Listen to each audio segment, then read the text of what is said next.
இந்த உலகத்திலேயே புரிந்து கொள்ள முடியாத அன்புனா அது அப்பாவினுடைய அன்பு தாங்க. இந்த அப்பாக்கள் தான் எத்தனை முகங்கள் இருக்கின்றன. நாமுத்துக்குமார் சொல்லுவார், இரவு நேரத்தில் தின்பண்டங்கள் வாங்கி கொண்டு வந்து தூங்குகின்ற மகனை எழுப்பி அவனுக்கு அன்போடு ஊட்டுகின்ற அப்பாவின் முகங்கள். சொந்தக்காரர்கள் திருமணத்தில் அப்பாக்கள் சீட்டாடி கொண்டிருக்கும் பொழுது பக்கத்தில் சென்றால் கோபத்தோடு பார்க்கின்ற அப்பாவின் முகங்கள். மாத கடைசியில் பள்ளி சுற்றுலாவிற்கு காசு கேட்டால் பதட்டத்துடன் பார்க்கின்ற அப்பாவின் முகங்கள்.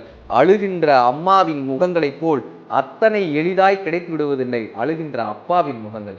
ஒரு திருவிழாவில் அப்பாவின் தோள் மீது அமர்ந்து நான் சாமியை பார்த்தேன். அப்பொழுதெல்லாம் எனக்கு தெரியவில்லை, ஒரு சாமியின் தோள் மீது அமர்ந்துதான் நான் இன்னொரு சாமியை பார்க்கிறேன் என்பது எனக்கு தெரியவில்லை. இந்த அப்பாக்கள் என்ன தெரியுமா கற்றுக் கொடுக்கிறார்கள்? ஒரு விரிந்த பறவையின் சிறகை போல வானத்தில் பறக்கவும், பருத்த வேரை போல் பூமியில் ஊன்றவும் இந்த அப்பாக்களால் மட்டும்தானே கற்றுக் கொடுக்கப்படுகிறது. தெய்வங்கள் எல்லாம் தோற்று போகும் தந்தையின் அன்பின் முன்னே தாலாட்டு பாடும் தாயின் அன்பும் தந்தையின் அன்பின் பின்னே எழுதினாருங்க.